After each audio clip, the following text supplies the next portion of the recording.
rehki zwaging lo telaka bang tham lo in na kema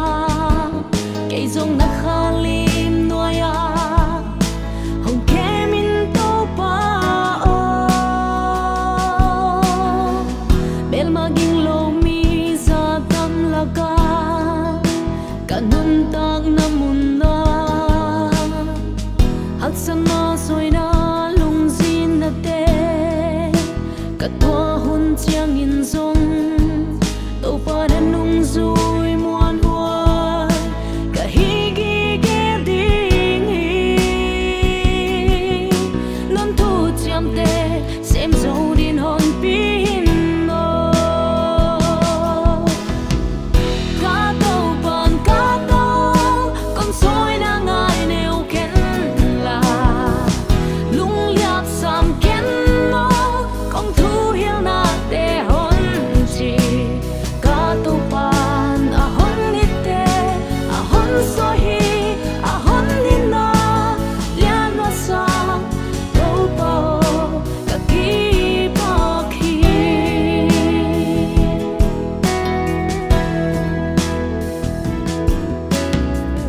to pa lung zin na mei pi la hoin a hon nung kim vela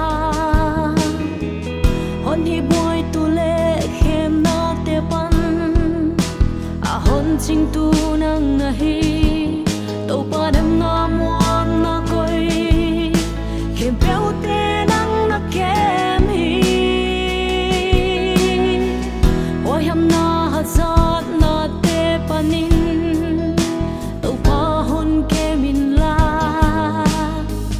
Jesu Christ on dam fa ka gin na ka len ton tung ding hi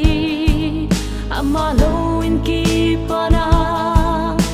on pia the om lo hi o to Jesu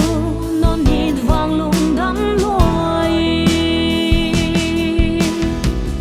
ka to pan ka to con soi na ngai neo ken la lung liap sam ken no con thu hiel na te hon chi ka to pan a hon ni te a hon so hi a hon ni na lian wa sang to po ka ki pa khi